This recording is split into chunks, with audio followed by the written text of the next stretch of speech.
Hey guys, Mark with Exo Mtn Gear. Just wanted to share a little bit of heavy pack out kind of tips, things to look out for, things to avoid.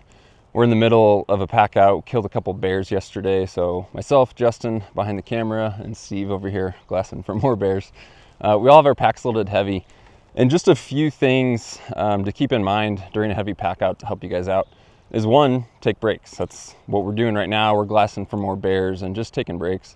It's amazing to me with a heavy pack how just a few minutes getting the load off, that could be either taking the pack off or even just sitting down and letting the ground carry some of that weight. Usually on our pack outs, we don't take any long breaks, but we'll take semi-frequent short breaks. 2, 3, 4, 5 minutes can do a ton and help you get more miles up the trail on that pack out as well. That's a key thing. Another one really is hip belt. So hip belt positioning is always important. It's really important with the heavy pack. And along with the pack's hip belt is just your shirt, your pants, your belt, any of those things. When I started the pack out this morning, I kind of had to make some small adjustments just because there was folds in my pants and my shirt, and it was creating a little bit of pressure and abrasion. And so just don't settle for that stuff. Take some time, get that situated, and that'll help a lot. If you have anything that's really reoccurring, any abrasion, you can do something like KT tape or Leuko tape over the skin on that point. The cause of that is usually something like a belt, suspenders. There's something between your pack zip belt and your body that under that pressure is creating that issue. So it's best to avoid those things. Pants like this one with a really low profile built-in belt are definitely the way to go if you can. Avoid anything big and bulky. And then over the course of the pack out as well, just don't be afraid to make slight adjustments. A lot of that's going to come down to, we always want most of the weight to be distributed on the hips and in the hip belts and very little in the shoulders. Like you can see, I don't have much pressure here right now. If you keep going and you're getting some hip fatigue over a long duration, don't be afraid to go ahead and loosen that up a little bit and let the shoulders take a little bit of the weight just as a break.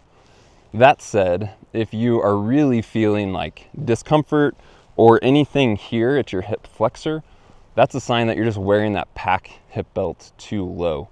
We really want that pack hip belt to be up on the crest of the hip bones, the iliac crest. And some guys just struggle with a really heavy pack to get it up there. So as you're putting the pack on, if you need to come up here, get forward and get that hip belt nice and secure while gravity's not pulling back, that's really important. And then I would just say minor adjustments. Sometimes I'll just do slightly less pressure in the load lifters and add a slight more bit of tension in the shoulder harness itself, or vice versa. Sometimes I'm gonna go ahead and loosen this up, loosen the shoulder harness again just slightly, and bring in that load lifters.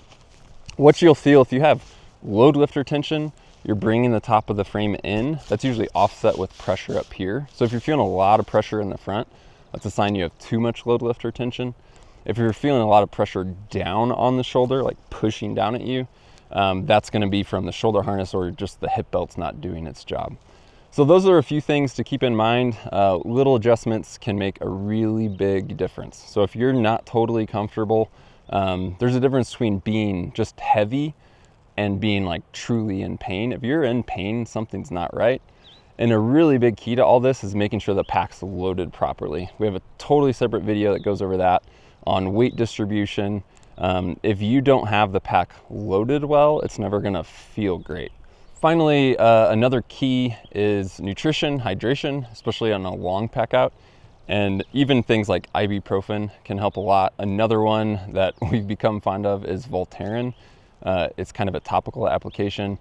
You shouldn't have to rely on those things, but they can definitely help. So ibuprofen, obviously, and Voltaren is going to perform similar, some pain reduction, and also helping keeping that swelling down. And as I mentioned, with the breaks, nutrition and hydration. So make sure you have water and that it's accessible. Make sure you have snacks that they're accessible. So for me, the Nalgene holders here and in my hip belt pouch, always during a long pack out, I'm going to have some calories there as well. I hope these tips help you guys out. If you have any questions, feel free to reach out to us, let us know. And there's a lot more information and how-to resources as well on our website at exomtngear.com.